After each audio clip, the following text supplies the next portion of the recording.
bem-vindos a mais um Economia Dia a Dia, um programa do Sindicato dos Economistas de São Paulo em parceria com o Corecon. Hoje recebendo o advogado, economista e professor Fernando Marques, que vai conversar com a gente sobre economia e direito, concorrência, antitrust e arbitragem. Professor, obrigado por ter aceitado conversar com a gente. É uma honra recebê-lo aqui no programa nessa temporada 2024. Eu que agradeço o convite, agradeço ao Corecon, ao Sindicato dos Economistas por estar presente nessa casa e poder contribuir com a atividade profissional dos economistas. Eu fiquei curioso, antes da gente começar a gravar, você falou que poucos economistas estudam o antitrust. Eu, enquanto jornalista, ouço falar disso há um certo tempo, ainda mais quando surge um escândalo ou outro envolvendo uma Big Tech lá fora. Mas, por que aqui ainda é pouco estudado? E primeiro, explica pra gente o que é isso. O antitrust é o estudo econômico e jurídico para controlar o exercício abusivo do poder econômico. Isso começou nos Estados Unidos com o Sherman Act, no final de 1800. Né? E o ato Sherman veio a criar a sistematização e demonstrar a importância da aplicação do direito antitrust para o desenvolvimento econômico. No Brasil, isso veio a ser eficientemente, modernamente tratado a partir da Lei 8884 de 94. Portanto, por aí você já vê que é quase um século depois, né? Quando o Brasil passou, a partir do Plano Real de 94, por uma transformação econômica. E aí abriu a economia, né? E começou a tratar a economia de forma eficiente através dos controles de concorrência. O CAD se alterou, começaram a ter os julgamentos, as composições, os processos. E, em 2011, a lei mudou novamente no Brasil, a Lei 12529 de 2011. O CAD continua se desenvolvendo. O CAD no Brasil é uma instituição das mais reconhecidas e premiadas internacionalmente. E ela trata da repressão ao abuso do poder econômico e da análise de atos de concentração econômica na sua perna preventiva. É uma matéria sofisticada, que envolve conhecimento jurídico e, sobretudo, também econômico. Daí os economistas que trabalham nessa área, quer como conselheiros do CAD, porque tem conselheiras e conselheiros que são economistas, quer como assistentes da instituição CAD, dentro do órgão antitrust brasileiro, quer como consultores externos nas várias consultorias que atuam nessa área. Mas que ainda cabe aos economistas se dedicar mais para preencher esse importante espaço para garantir o desenvolvimento econômico brasileiro, garantindo concorrência, evitando o abuso. Você falou que tem pouca gente estudando isso, poucos economistas que querem ingressar para essa área. Isso por quê? Porque exige também um grande conhecimento em direito? É essa a principal barreira? Ou a falta de conhecimento da área? Ou por que você acha que ainda tem pouco economista que quer enveredar por esse caminho? Porque às vezes não é tão divulgado nas faculdades, né?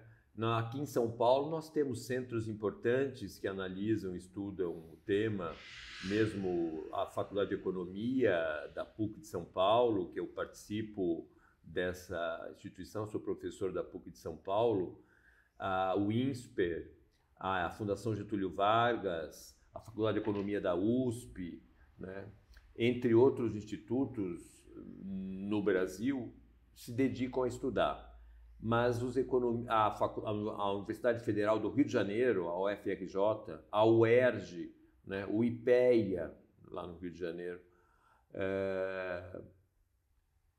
Mas é preciso mais. Economistas que estudem teoria econômica, teoria microeconômica, teoria da empresa, né, porque aí é que se aplica dentro da repressão ao abuso do poder econômico. A análise dos mercados é muito sofisticado, é muito bonito, é muito importante. E o conhecimento do economista nessa área é fundamental.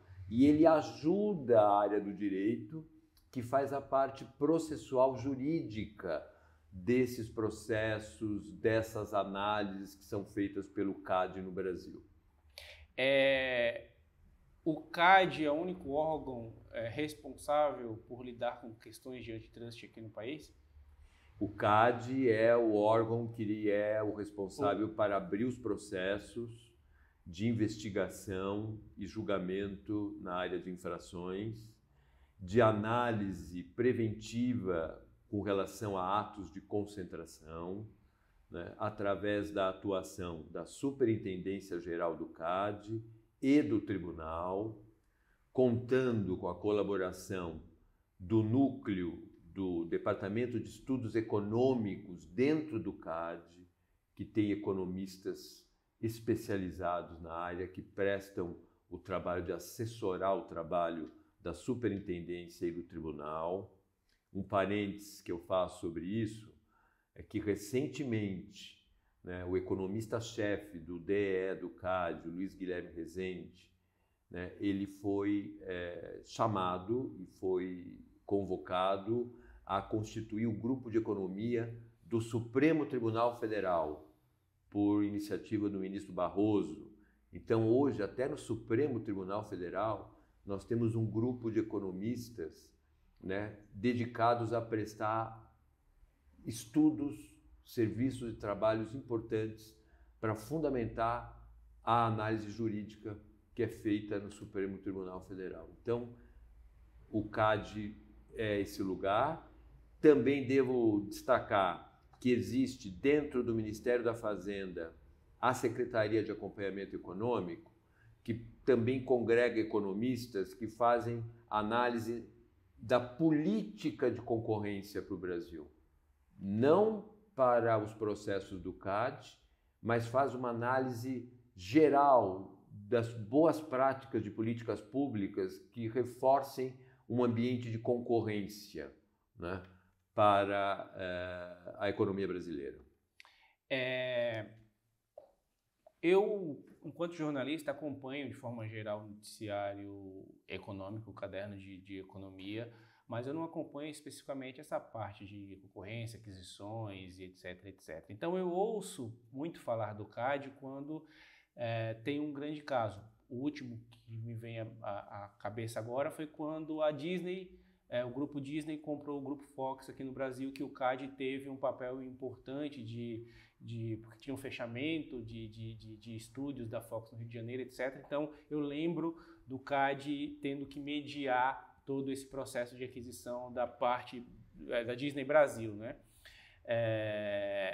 Mas ele também atua em casos menores, se é que eu posso dizer assim, ou só nessas grandes aquisições que são geralmente mais midiáticas? Não. Na área de análise de atos de concentração, quando há operações de concentração com efeitos no Brasil, a Lei 12529 de 2011, no artigo 88, trouxe um critério de o que deve passar pelo CAD, né, para, inclusive, balizar em termos de segurança jurídica. A princípio, a lei determina que as operações que devem ser apresentadas ao CAD são aquelas que envolvem empresas fazendo a negociação com faturamento de 75 milhões e 750 milhões faturamento anual no exercício anterior. Portanto, essas seriam as operações, a princípio, que devem ser apresentadas ao CAD. Antes de serem realizadas. Isso também é uma coisa muito importante. Eu peço autorização para realizar a concentração, a aquisição, fusão, etc, né? E não comunico o que fiz, porque o CAD precisa primeiro analisar para depois se realizar a operação. Essa é a grande regra. Também é verdade que em algumas operações, né, que envolvem mercado relevante com agentes com uma participação importante, o CAD pode, aí dentro de 2 anos de realizada a operação, chamar para apreciação essa operação, mesmo que ela não esteja nos critérios de 75.750, por uma questão de participação de mercado relevante. Se alguém com um grande poder de mercado está realizando uma operação, o CAD pode chamar, mesmo não preenchendo 75.750. Mas é bem excepcional, né? Isso na atividade preventiva de fusões e concentrações.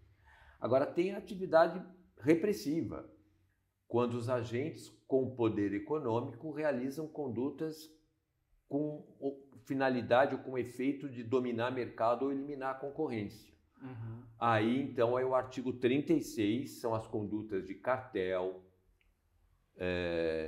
cláusulas unilaterais de exclusividade, venda casada, sham litigation, exercício abusivo de direito de propriedade intelectual, que impactam o mercado por algum agente que tem poder nesse mercado, né?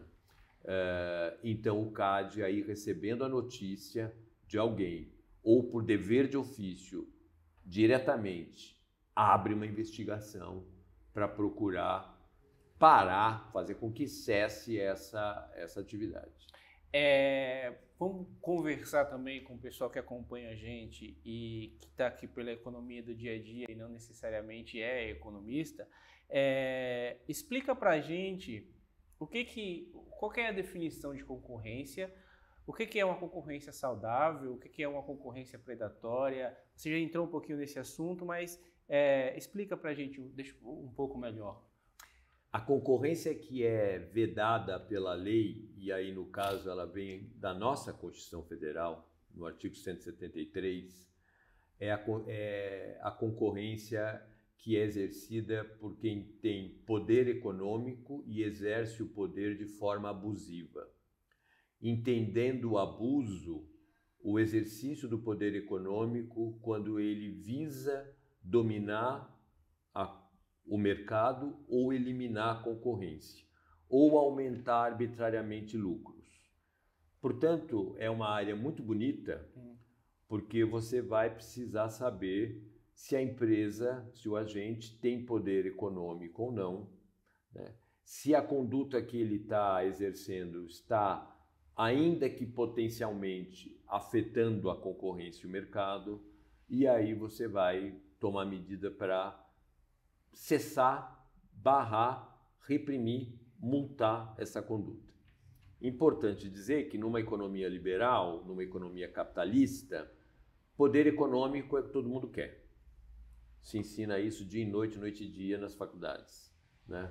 Agora, poder econômico, ele tem limite para o seu exercício. Ele não pode, de novo, dominar mercado ou eliminar a concorrência, né? E se isso ocorre, a autoridade de concorrência tem que intervir para saber se isso está afetando negativamente o mercado de uma forma intensa ou se está trazendo alguma eficiência para o consumidor e para a concorrência e para os outros concorrentes na outra mão. Esse é o grande objeto da análise dos processos no CAD. Então, é uma área que é técnica, porque eu preciso identificar o mercado relevante, eu preciso identificar eventualmente exercício de poder de mercado, eu preciso identificar concorrentes, fornecedores, clientes, efeitos ao consumidor e, portanto, a análise do economista é fundamental nesses processos. Quantos agentes devem existir para a gente definir que há uma concorrência? A gente, por exemplo, tem aqui no país, quando a gente vai falar em bancos, a gente tem 5 bancos que dominam 90%, 80% do nosso mercado financeiro. A gente define isso como uma concorrência saudável. Se esses bancos quiserem se fundir e aí de 5 passar para 4 ou 3, isso aí ainda seria considerado uma concorrência ou aí já partiria para um monopólio? Estou falando do sistema financeiro, mas em outras áreas também.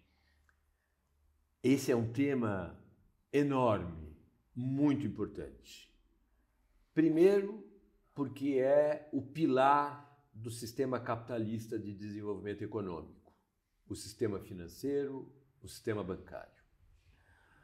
Aí atuam o Banco Central como agente regulador importante, específico do sistema, e a autoridade de concorrência, juntos.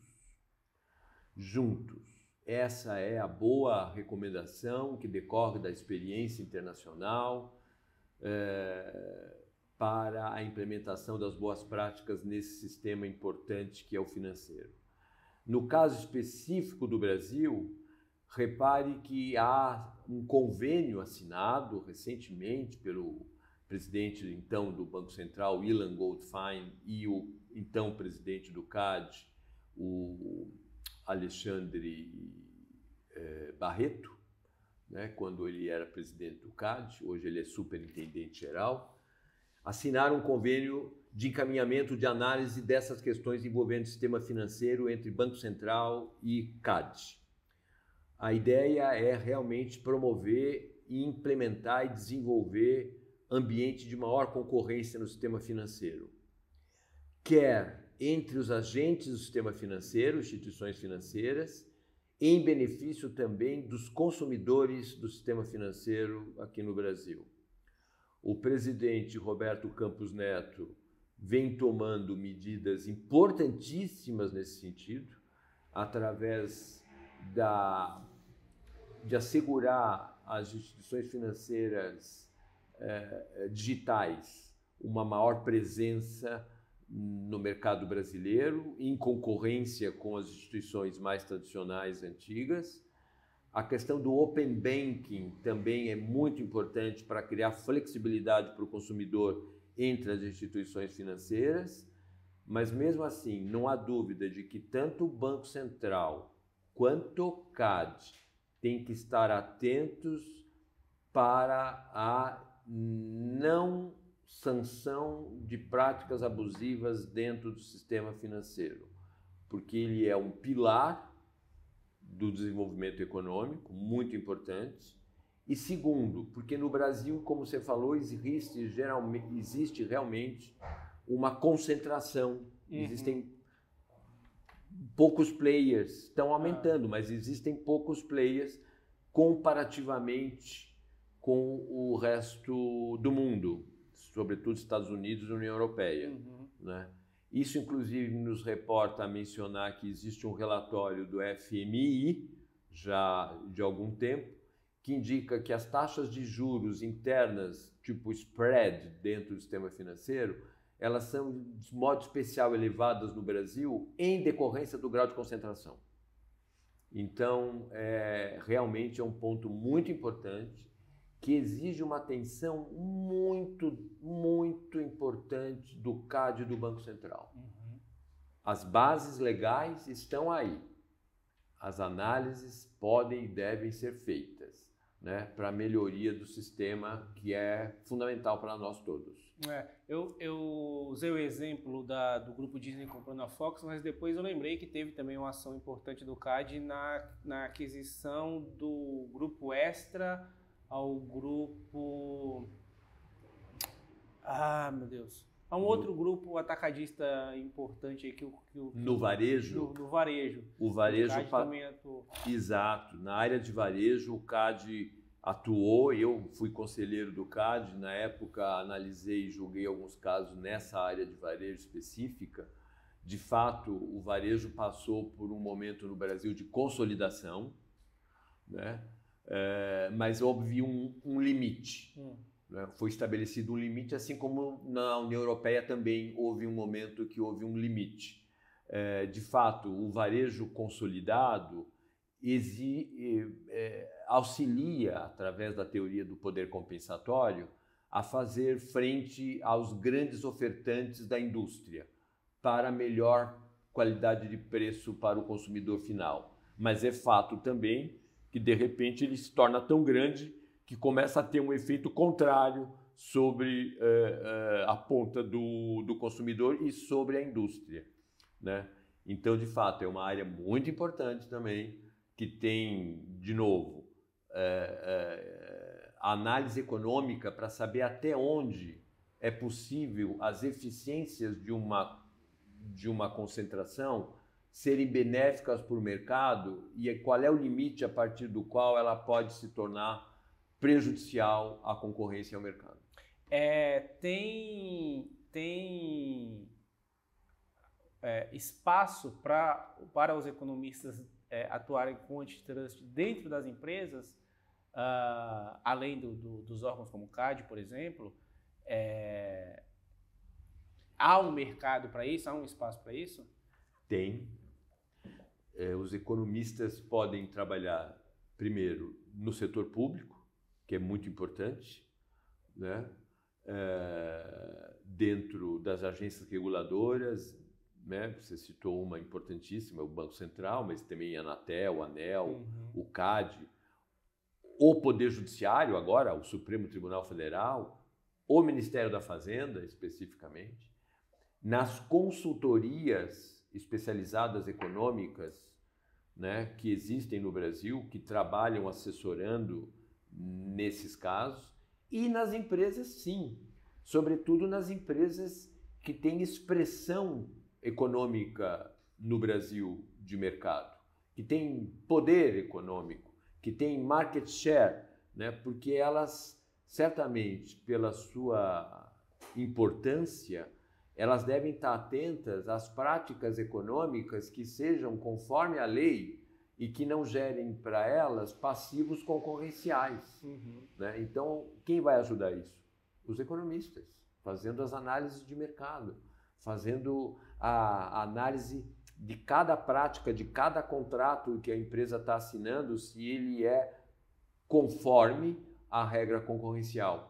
Quer numa equipe independente de economistas dentro da própria empresa, da corporação, quer junto com as equipes de compliance das empresas, que grandes empresas hoje no Brasil desenvolvem núcleos e equipes de compliance, onde a interdisciplinariedade é muito grande e o economista tem um grande papel a cumprir ali dentro. Entendi. Vamos falar um pouquinho sobre arbitragem. Também antes do início da nossa gravação aqui, você falou que isso também é algo novo aqui no nosso mercado. O que é a arbitragem e o porquê que, sendo um facilitador tão importante nos processos, por que ela ainda é pouco utilizada? É a outra paixão de estudo meu e de atuação, além do antitrust, é a arbitragem. Também a arbitragem, ela inovou no Brasil com a Lei 9.307 em 96. Né? Também vejo e entendo, também como decorrência da implementação do Plano Real, onde houve abertura econômica, consolidação da abertura econômica no Brasil e, portanto, a inserção da economia brasileira nos mercados globais e, portanto, regras jurídicas internacionais, 2 pontos, entre elas a arbitragem eficiente. Né? A arbitragem veio, portanto, em 96 e ela é muito importante porque ela abre um caminho de solução de controvérsia mais especializado, mais rápido e que, portanto, nessa perna da especialização, a economia tem um grande papel a contribuir. Portanto, os economistas podem ser árbitros, podem ser assessores importantes das partes, podem ser assessores importantes dos árbitros na análise de controvérsias que envolvem a economia. E como no nosso país maravilhoso, tudo, em grande parte, desdobra em controvérsias sobre aspectos econômicos, portanto, aí está claro que nós temos um grande espaço a trabalhar, a contribuir pela via da arbitragem. De novo, como árbitro, como assessor dos árbitros, como assessor das partes, né? Numa análise de alguma recuperação de equilíbrio econômico-financeiro dos contratos, de uma estruturação econômica de um grande negócio de infraestrutura, né? Os economistas vão fazer a análise técnica, econômica, da viabilidade do contrato. Por coincidência, eu tenho um amigo que tem uma câmara de arbitragem e eu comecei a entender um pouco mais sobre como que funciona conversando com ele. Mas a minha conversa com ele gira sempre em torno de pequenas ações, geralmente questões de vara de família ou questões de dívidas e tributárias, etc, etc. Grandes players também procuram essas câmaras de arbitragem ou o processo da judicialização ainda é o caminho mais utilizado? Os grandes players que praticamente, em sua maioria, procuram as câmaras de arbitragem. É mesmo? Porque exatamente sabem que a velocidade e a especialização e o tempo de solução de controvérsia são muito importantes, né? Então, eles têm procurado, o Brasil, a partir de 96, desenvolveu e se instalaram e se desenvolveram no Brasil várias câmaras. Eu mesmo, num primeiro momento, já a partir de 96, realizei várias viagens, conheci o Brasil dando aulas sobre arbitragem para divulgar a legislação arbitral pelas capitais, pelo interior de São Paulo, pelo interior dos outros estados, mostrando a possibilidade de uma via de solução de controvérsia que seja mais veloz. E repare que esse momento coincidiu com a aceleração da internetização, que já é um acelerador monstruoso. Então, hoje, o tempo é chave para todo o desenvolvimento econômico. E o tempo de solução de controvérsia é muito chave. Vários empresários dizem para mim: professor, eu prefiro perder no curto prazo do que ganhar no longo prazo. Então, vão para um caminho mais rápido, né? E na economia, especificamente, tem um dado muito importante, bonito. A primeira grande arbitragem, iniciada já em 96 mesmo, olha, antes da plena vigência da lei, foi feita no seio dos economistas. Eu consegui organizar com a ajuda importantíssima do professor Helios Rubinstein, Denise Cirilo e meu querido também professor Heron do Carmo, na FIP-FEA USP, uma primeira arbitragem na área de saúde envolvendo o reequilíbrio dos contratos do setor de autogestão, o reequilíbrio econômico-financeiro do setor de autogestão. E foi feito por economistas. Olha, que interessante. É uma arbitragem com impacto gigantesco, né, com relação a reequilíbrio econômico-financeiro dos contratos, né? E, portanto, a economia é muito importante na área da arbitragem. De fato, abriram várias câmaras. Eu sempre convido os economistas a participarem, a acompanharem esse processo. Existem várias camadas de arbitrabilidade, desde os grandes negócios, sim, aos médios, aos pequenos. Aos pequenos, aos micros. Às vezes, uma disputa de, sei lá, uma mensalidade escolar está lá na Câmara de Arbitragem. É muito interessante esse... E isso tem a ver com a aceleração dos times de solução de controvérsia de uma sociedade. Sobre dois grandes pontos para fechar um pouco esse tema. Sobre dois grandes pontos. O primeiro, da qualidade da solução da controvérsia, E o segundo, do timing de solução da controvérsia, trazendo ao final um teor de pacificação social muito elevado.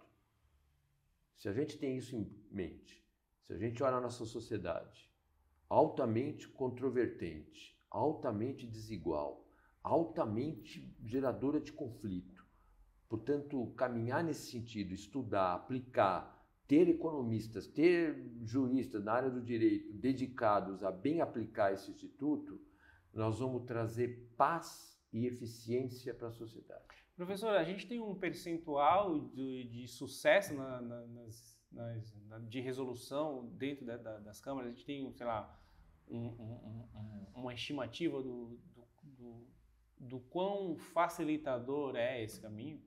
Então, isso é uma questão relevante hoje em dia, porque como as arbitragens, em regra, não necessariamente, mas em regra são sigilosas, são confidenciais, né? Você não tem algumas estatísticas assim confiáveis. A professora Selma Lemes, querida amiga professora, uma das que trabalhou na elaboração do projeto de lei que veio a ser a lei da arbitragem, ela realiza um trabalho de consolidação entre algumas câmaras importantes que atuam, né?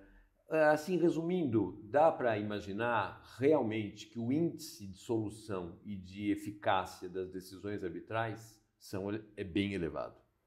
Não obstante, a gente olha que existem algumas discussões sobre arbitragem indo ao Poder Judiciário, discutindo, querendo anular, etc. De fato, o aumento dessas discussões decorre do aumento do número de arbitragens. É óbvio, assim, fazendo um juízo assim, analógico, se você vai no hospital, lá dentro está todo mundo doente, mas não é que toda a população está doente. Sim. Né? Então você não pode tomar a exceção pela regra. Eu sempre convido as instituições de arbitragem, e isso talvez o CONIMA, o Conselho Nacional das Instituições de Arbitragem, vá fazer, um trabalho consolidado, guardadas as reservas de confidencialidade das câmaras, para mostrar quantos processos arbitrais cada câmara teve e desses quantos foram a juízo. Que aí você terá um dado mais confiável para mostrar. Mas internacionalmente e intuitivamente eu posso falar que o índice de solução é muito elevado. É importante ressaltar isso. Professor, para a gente encerrar, eu queria que o senhor falasse com os economistas que estão assistindo a gente, os que já estão atuando na área, os que estão na faculdade, aquelas pessoas que se interessam por economia e de repente querem iniciar essa graduação, como a primeira graduação, como a segunda graduação. Quais os conselhos que o senhor dá e quais os atrativos dessas duas áreas que a gente conversou hoje, do antitrust e da arbitragem? O porquê que são áreas da economia que são importantes e que essas pessoas deveriam se dedicar a elas? Para os economistas, né, procurem estudar, participar dessas áreas que são também desenvolvidas pelo direito. Recomendo que façam os cursos. Os economistas podem, número 1, como eu fiz, fazer os 2 cursos de graduação, mas exige tempo, exige dedicação, e nem todo mundo hoje em dia tem essa condição. Mas as informações e os cursos específicos, quer do antitrust, quer de arbitragem, é possível. E hoje, maravilhosamente, é possível não só o presencial, como vários cursos online. Recomendo os sites que procurem o site do IBRAC, o Instituto Brasileiro de Estudo de Relação de Concorrência e Consumo, que eu participo desde quase a sua fundação, sou hoje membro do conselho do IBRAC, e congrega advogados e economistas. Tem vários departamentos com aulas e cursos online. Eu acho que é uma boa porta direta e prática de acesso. Na arbitragem, você tem o CONIMA, que eu também participo, o Conselho Nacional das Instituições de Mediação e Arbitragem, que também tem vários cursos e palestras online, e o CEBAR, que também tem vários cursos e palestras online. Eu acho que aí vai se aproximando. E, óbvio, no que toca às arbitragens, as próprias câmaras de arbitragem, que também têm a sua vida autônoma própria. Citaria aqui a Câmara de Mediação e Arbitragem da Câmara de Comércio Brasil-Canadá, CANSA-CBC. Citaria